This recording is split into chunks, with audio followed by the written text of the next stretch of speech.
Bonjour à tous, bienvenue dans notre émission mensuelle où nous analysons chaque mois avec Arthur Toss le portefeuille d'un abonné. Pour ceux qui ne connaissent pas encore Arthur, c'est un entrepreneur et investisseur spécialisé en nouvelles technologies. Arthur, bonjour, on va analyser aujourd'hui le portefeuille de Jean-Pierre.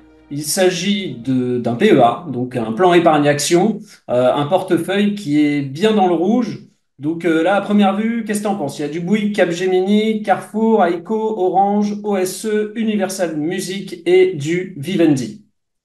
Eh ben, bonjour à toi, Younes. Alors oui, alors on a un joli petit portefeuille là euh, qui va pas bien du tout. Donc c'est un abonné qui a acheté des valeurs il y a très très longtemps et qui les a conservées. Alors attention parce qu'effectivement on n'a pas le dividende réintégré, je pense, sur toutes les lignes. Par exemple sur Carrefour, etc. Ce qui minorerait la chose. Pareil chez Orange, où il y a un dividende, donc je pense qu'il y a eu des actions gratuites, etc. Et ça, c'est pas forcément bien pris en compte par les brokers ou dans le tableau là, à mon avis. Mais globalement, ce qu'on voit de ce portefeuille, c'est que c'est un portefeuille qui est concentré, il y a moins de 10 lignes, d'accord? Il y a pas forcément de mauvaise chose d'avoir un portefeuille concentré, mais quand on a un portefeuille concentré, il faut vraiment être très, très, très strict sur sa gestion. D'accord? Quand on a un portefeuille concentré, ça veut dire que très peu de valeurs peuvent faire monter ou descendre le portefeuille. Donc, il faut vraiment avoir des critères de gestion extrêmement stricts et s'y tenir. Et le mieux, c'est quand même quand on fait un portefeuille concentré, de n'avoir que des valeurs qui ont une certaine croissance dans le temps, d'accord, qui ont un bilan de qualité, voilà, des valeurs qui structurellement grandissent. Parce que globalement, en bourse, ce qu'on valorise tout le temps, alors bien sûr, il y a la création de cash, il y a tout ce qu'on veut, mais si on prenait qu'un seul indicateur, une entreprise, une action qui représente une entreprise, elle a de fortes chances de monter dans le temps si le chiffre d'affaires de la société monte. Parce que si le chiffre d'affaires monte, ça veut dire qu'il y a une croissance, ça veut dire qu'il y a une prise de part de marché. Voilà. Alors, c'est pas tout le temps vrai à 100%, mais globalement, il faut quand même avoir des sociétés de croissance. Et là, c'est vrai que la problématique qu'on voit, c'est quoi dans ce portefeuille? C'est qu'effectivement, bon, il y a du Capgemini qui a dû être acheté assez récemment, voilà, qui est effectivement une société de croissance, même si euh, historiquement, si on fait la comparaison, moi je trouve qu'un Accenture, par exemple, c'est peut-être un meilleur play. C'est un peu plus cher actuellement, mais la croissance historique d'Accenture est plus intéressante que la croissance historique de Capgemini. Mais après, on a quoi? On n'a pas du tout des valeurs de croissance. On a déjà beaucoup trop de telco, parce qu'on a du Vivendi, on a du Orange, et on a du Bouygues, qui sont un peu des telcos, modulo immobilier pour Bouygues parce que c'est un peu diversifié. Et Vivendi, maintenant, c'est plus trop un télécom vu qu'on a vendu SFR, etc. Mais vu le prix d'achat, ça a été acheté à une époque où c'était quand même un conglomérat avant tout télécom. D'accord? Et puis la partie télécom de Bouygues, enfin, c'est une activité Tout- qui est en mode survie en ce moment. Oui, voilà, c'est une petite activité.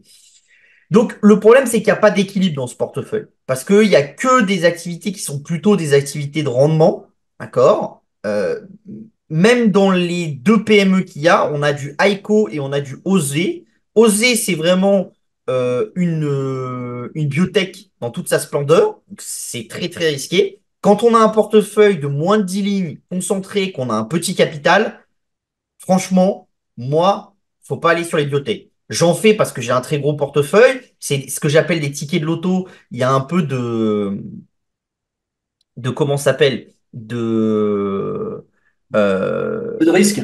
de risque qui est rajouté. Ce risque-là, il peut avoir du sens, d'accord? Mais par contre, quand on en a que moins de 10 lignes, il faut pas rajouter du risque. Il faut se Bah, là, concentrer sur des mammouths qui vont avancer petit à petit, mais qui vont vous faire capter cet intérêt composé dans le temps. Et encore une fois, hein, quand on a 50, 100 000 euros, ça peut paraître peu, mais quand on prend un intérêt composé sur 15 ans, etc., on peut finir avec un portefeuille facilement de 500 000 euros ou plus par l'effet de l'intérêt composé. Mais il faut avoir des très bonnes valeurs, etc.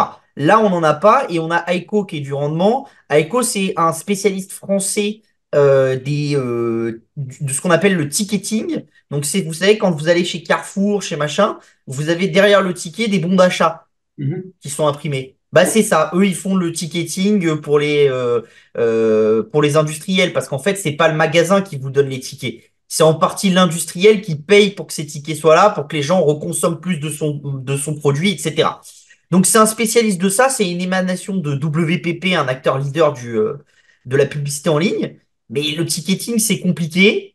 Il l'a acheté vraiment au point très très haut du ticketing, parce qu'à 15,68, c'était vraiment le point haut de l'époque, et il l'a gardé ad vitam aeternam. C'est Mhm. l'autre problème dans ça. Quand on a un portefeuille qui est concentré, il faut pas hésiter à virer les sociétés qui ne correspondent plus à cette dynamique de croissance de long terme rentable. Parce que si on se dit, oui, mais je vais attendre 2, 3 ans, etc., si on se retrouve avec des valeurs qu'on fait -80, comme il y en a beaucoup dans ce portefeuille-là, on remonte plus jamais. Là, c'est très compliqué de remonter maintenant pour un portefeuille comme ça. Ouais, là, je pense qu'il est tombé amoureux de certaines valeurs, mais c'est vrai que quand tu as moins 80% sur une valeur, enfin, tu la vires de ton Bah, portefeuille. alors, je suis pas d'avis que c'est mécanique de virer une valeur qui a -80. Par contre, c'est mécanique qu'il faut éviter à tout prix ces valeurs-là quand on a un portefeuille concentré. Quand on a un portefeuille un peu plus élargi comme le mien, moi j'ai quelques valeurs à -80%, mais j'ai plus de 100 lignes, si vous voulez. Mhm. Donc, en fait, c'est des sociétés où je sais que j'ai accepté ce risque-là. Et entre guillemets, ce risque, il se matérialise. Des fois, il se matérialise à la baisse, tant pis pour moi. Des fois, il se matérialise à la hausse parce que la société, elle fait quelque chose de génial, etc. Je vais vous prendre un exemple. Il y a récemment, j'ai parlé d'une société très risquée qui était chinoise, qui s'appelle Douyu, dans un live de Agora sur la Chine, quand j'ai dit aux gens d'investir sur la Chine. Douyu, elle a fait x3 depuis que j'en ai parlé, enfin x2,5. Voilà, c'était une toute petite valeur avec beaucoup de cash, etc. Donc, quand on va sur des valeurs très risquées, on a une reward qui peut être très grosse, mais on a un risque qui est très gros aussi. Ce risque-là, quand on est diversifié, on peut accepter de le prendre parce qu'il pèse une toute petite part du portefeuille et ça fait du sens. Quand on n'est pas diversifié, il n'y a pas de sens de l'avoir. C'est comme les gens qui vont sur les plateformes de crowdfunding et qui achètent une startup. Si Ouais. vous n'êtes pas capable d'acheter 20, 30 tickets, allez pas sur les plateformes de crowdfunding parce que vous n'aurez pas la diversité suffisante. Donc, si vous avez le ticket de la boîte qui finit par être Microsoft ou par être Meta, oui, tout le monde va vous encenser, dire que vous êtes un génie, etc. Mais il y a plus de chances d'avoir la boîte qui va mourir parce que, encore une fois, hein, dans les startups, en gros, au bout de 5 ans, vous avez la moitié de l'effectif qui est mort. Mhm. Donc là, son portefeuille, il est dans un état dramatique, hein. Les marchés sont au plus haut. Il se retrouve en quelques années avec une moins-value latente de 50%. Enfin, on n'investit pas en bourse pour ça. Là, tu seras à la place de ce lecteur. Qu'est-ce que tu ferais là? Déjà, enfin, avec ces Bah, valeurs. déjà, il faut se poser des questions. Si on n'a pas envie de gérer, si on n'est pas capable de gérer, etc., on fait de l'ETF. On DCA de l'ETF, ça marche très bien. Vous n'allez pas faire mieux que l'indice, vous ferez comme l'indice. Mais enfin, essayez pas de réinventer la roue, hein. Si vous n'êtes pas capable de faire mieux que l'indice, à ce moment-là, acceptez juste de faire l'indice. C'est déjà très très bien de faire l'indice, hein. Quand vous achetez de l'immobilier, vous n'êtes pas tous à faire des montages avec des SCPI, des machins, des fiscalisations, des travaux dans tous les sens, etc. Vous acceptez parfois d'acheter un bien qui a un rendement locatif à 4-5% parce que vous n'allez pas vous faire chier avec les travaux, vous n'aimez pas ça, vous n'en sentez pas capable, etc. Donc vous acceptez de faire moins que les autres parce que voilà, bah là c'est la même chose. Si vous n'êtes pas capable de gérer, acceptez de faire l'indice, Hmm. c'est déjà bien, hein. L'indice, il fait entre. Alors, si on prend un indice américain, etc., on va faire entre 7 et 8% par an. Bah, franchement, c'est pas dégueu et c'est largement mieux que ce que la personne a Entre fait nous, ici. Et, en- et voilà. entre nous, tu penses que cette personne, avant d'acheter ses valeurs, a fait une analyse fondamentale ou a étudié ses dossiers ou elle s'est juste dit, je connais Carrefour, je vais faire mes courses à Carrefour, ils doivent faire de l'argent, j'achète l'action parce que je connais. C'est difficile à dire, je connais pas la personne, mais je pense qu'effectivement, il y a un peu de ça sur Carrefour, parce que Carrefour à 82 euros, c'était il y a très longtemps et ça valait quand même très très cher. Hmm. Très, très, très cher. Donc, c'est des gens qui ont sûrement vu le revenu, le machin, qui en a parlé. Le problème, c'est que la plupart des gens qui vous font des analyses, ils vous font des analyses pour les 3, 4 semaines qui viennent. Donc, si vous voyez un analyste et que vous voyez l'analyste sur le plateau de BFM dire Carrefour, c'est génial, oui, mais ça se trouve, dans 3 mois, il l'a plus, hein. Ouais. Faut savoir qu'à l'heure actuelle, dans les marchés français et dans l'analyse, 95% des gens que vous allez trouver qui vont vous parler d'une valeur, voire même 99,99% des gens, font ce qu'on appelle du momentum. Donc, c'est-à-dire qu'ils achètent le momentum, ils achètent le truc du moment qui plaît. Donc, dans les années 2000, c'était les télécoms. Après, ça a été les valeurs immobilières. Après, il y a eu un petit peu les valeurs pétrolières, etc. Et ils achètent petit à petit. Après, il y a eu les valeurs de l'Internet, etc. Et ils font des sauts de mouton comme ça.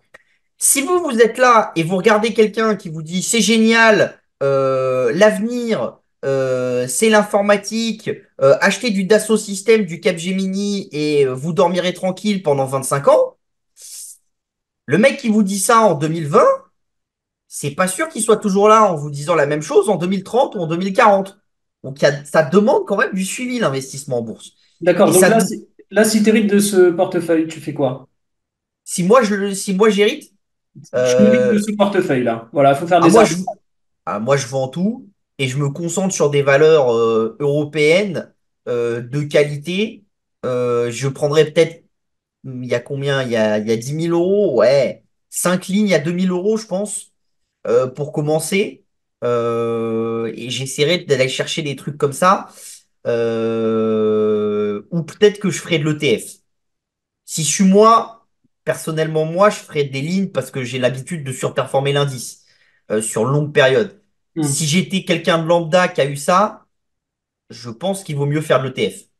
ETF sur indice, voilà, ETF CAC 40 par exemple. Vous faites un mix CAC 40 ETF américain sur un portefeuille de 10 000 euros. Commencez pas à aller nous mettre de la Chine, du machin, de l'Inde, etc. Concentrez-vous sur un truc très simple. Vous faites CAC 40 Nasdaq ou 440 S&P 500 pour avoir un peu plus de diversité. Ça suffit largement. Et vous mettez un petit peu du DCA et vous arriverez à quelque chose qui aura de la gueule dans 10 ou 15 ans. Voilà. Et le problème, c'est quand on a un portefeuille comme ça, si on a commencé à 40 ans et que maintenant on a 50 ans, là, l'intérêt composé, ça va être plus compliqué et remonter la pente, va être difficile. Donc, n'oubliez pas que en bourse, surtout quand on commence à investir tard, le temps, c'est de l'argent.